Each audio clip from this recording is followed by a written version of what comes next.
रात का सन्नाटा चारों ओर फैला हुआ था। ट्रक हाईवे पूरा सुनसान था। चारों ओर ठंड से हाड़ कपा देने वाली ठंड चल रही थी। हाईवे के चारों ओर घना जंगल था। उसी हाईवे पर एक मर्सिडीज दौड़ रही थी। उसमें 3 लोग सवार थे, राहुल, निधि और उनकी 10 साल की बेटी तानिया। राहुल अपने दोस्त सैफ के घर ईद की पार्टी में शामिल होने के लिए गया था और पार्टी करके घर लौट रहा था। निधि ने मुस्कुराकर ड्राइव करते हुए राहुल से कहा, कुछ भी कहो राहुल, आज तो ईद की पार्टी में मजा आ गया। हाँ, मेरा दोस्त बहुत ही बिंदास और हंसी मजाक करने वाला व्यक्ति है। मैंने देखा उसके घर पर शहर की एक से एक बड़ी हस्ती थी, मगर फिर भी वो उन सबको इग्नोर करके हमें इम्पोर्टेंस दे रहा था। हाँ, देगा क्यों नहीं, आखिर मेरा दोस्त जो है। सच में राहुल, अमेरिका से इंडिया लौटकर बहुत अच्छा फील हो रहा है। वैसे तुम्हारा दोस्त सचिन अभी तक नहीं आया अमेरिका से? निधि की बात सुनकर राहुल चौंक कर बोला, ओह शिट यार, उसका फोन आया था कि वो इंडिया आ रहा है। उसने बोला था कि मुझे एयरपोर्ट पर पिक कर ले। निधि बहुत नाराज होगा वो। कोई बात नहीं, उससे बोल देना कि तुम्हें बिल्कुल याद नहीं रहा और फिर तुम्हें सैफ की इनवाइट की हुई ईद पार्टी में भी तो शामिल होना था। निधि ने इतना बोला ही था कि उसकी बेटी तानिया ने अपनी माँ की ओर देखकर कहा, मुझे भूख लगी है माँ, और प्यास भी। तानिया की बात पर निधि ने बुरा सा मुंह बनाकर उसकी ओर देखकर कहा, पार्टी में तो इतना खाया था तुमने, फिर भी भूख लगी है। निधि की बात पर तानिया ने मासूम सा चेहरा बनाकर कहा, कोई बात नहीं मम्मी, मुझे पानी ही पिला दीजिए। कितनी बार बोला है मुझे मम्मी मत बोला करो। पानी अभी नहीं है, आगे जाकर कोई शॉप पड़ेगी तो बोतल खरीद के दे दूंगी। निधि की बात पर राहुल ने मुस्कुराकर कहा, छोटी बच्ची है निधि, इतना नाराज होना सही नहीं है। राहुल ने इतना कहा ही था कि अचानक एक काली परछाई राहुल की कार के सामने आकर खड़ी हो गई। राहुल के पैर अचानक ब्रेक पर पड़ गए। गाड़ी तेज रफ्तार में थी। ब्रेक अचानक लगने से पलटते पलटते बाल बाल बची थी। राहुल के चेहरे पर भयानक ठंडी में भी पसीने की बूंद टपकने लगी। वो दोनों कार से बाहर निकल आए। निधि ने डरते हुए कहा, आखिर कौन था ये? ऐसा लगा जैसे कि कोई भयानक काली परछाई मेरे कार के सामने आकर खड़ी हो गई हो। वह दोनों काली रात के सन्नाटे में इधर उधर देखने लगे। तभी निधि को एक घने पेड़ के पास दो चमकीली हुई आंखें दिखाई दी। उसकी आंखें बिल्कुल भेड़ियों की तरह लग रही थी। निधि ने चीखते हुए राहुल से कहा, राहुल देखो कौन है वो, जल्दी से गाड़ी में बैठो, मुझे बहुत डर लग रहा है। राहुल ने उस तरफ देखा तो उसके रोंगटे खड़े हो गए।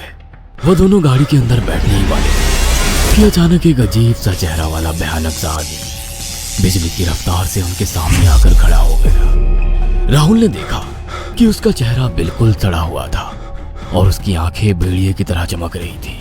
उसके लंबे लंबे बाल उसके कंधे तक आ रहे थे और उसके दांत भेड़िए की तरह बाहर की ओर निकल रहे थे।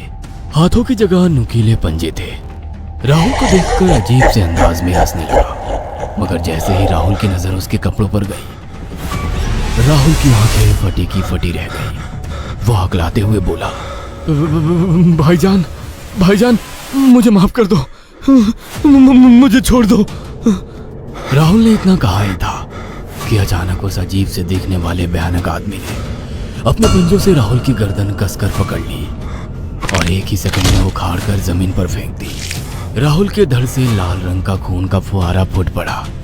इस भयानक मंजर को देखकर निधि के गले से एक जोरदार चीख निकल गई। निधि इससे पहले भागती कि अचानक उस भयानक दिखने वाले आदमी ने निधि को पकड़ लिया और अपने नुकीले पंजे उसके पेट में गड़ा दिए और उसकी अतड़ियां बाहर निकाल दी। निधि की एक दिल दहला देने वाली चीख सन्नाटे को चीर गई। अचानक हवा का एक बवंडर उठा और वो भयानक सा दिखने वाला व्यक्ति देखते ही देखते बवंडर के साथ गायब हो गया। तानिया ने डरते डरते निधि के मोबाइल से पुलिस और सैफ को बुला लिया और कुछ ही देर में वहां चारों ओर पुलिस की गाड़ियां थी। पुलिस ने राहुल के दोनों दोस्त सैफ और सचिन को वहीं बुला लिया। इंस्पेक्टर अर्जुन ने दोनों से कहा, मैंने ऐसी हत्याएं अपने करियर में कभी पहले नहीं देखी। ये काम तो ना किसी जानवर का लगता है, ना ही किसी इंसान का। सचिन कपकपाती हुई आवाज में बोला, आप कहना क्या चाहते हैं? कुछ कह नहीं सकता। जिस किसी ने भी इन दोनों को मारा है उससे एक बात तो साबित होती है कि वो इन दोनों से हद से ज्यादा नफरत करता था। अब सारी सच्चाई तो ये बच्ची ही बता सकती है। इतना बोलकर इंस्पेक्टर अर्जुन तानिया के पास चला गया, जो बेहद डरी हुई थी। तानिया ने आंखों देखी सारी घटना इंस्पेक्टर अर्जुन को बता दी। तानिया की बात सुनकर इंस्पेक्टर अर्जुन कंफ्यूज चेहरा लेकर मोबाइल पर किसी से बात करने लगे।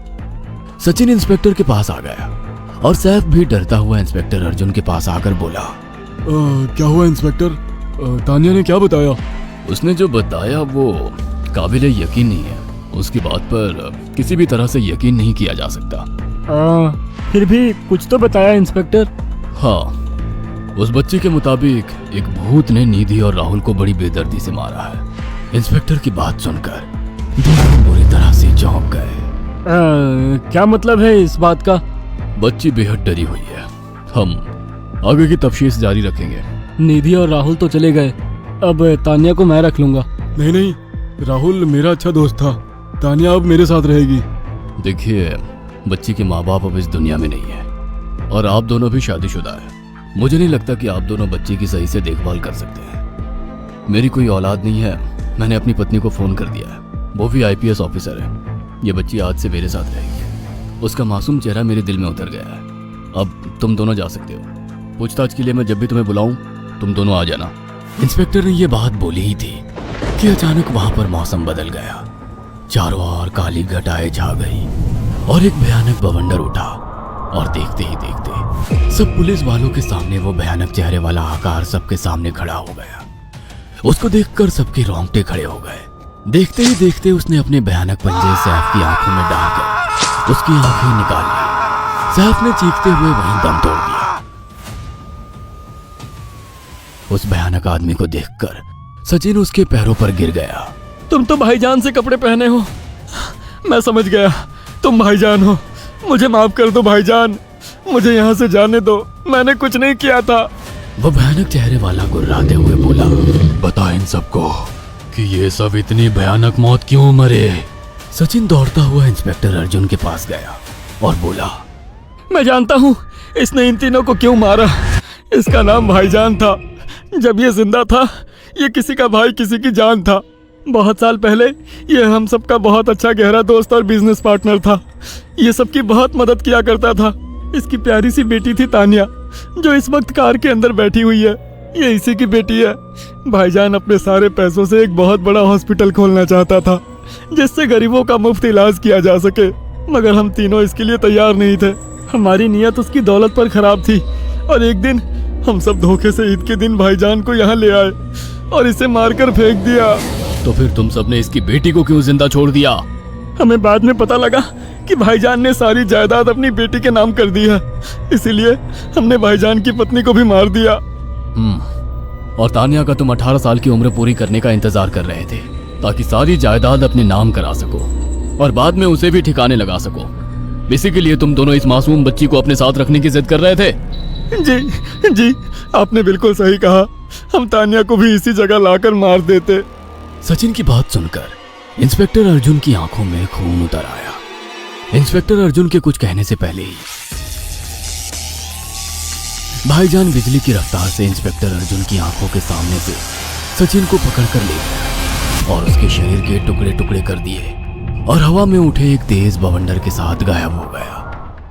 सारी घटना इंस्पेक्टर अर्जुन की आंखों के सामने हुई थी। तानिया को इंस्पेक्टर अर्जुन और उसकी पत्नी ने अपनी बेटी की तरह पाला।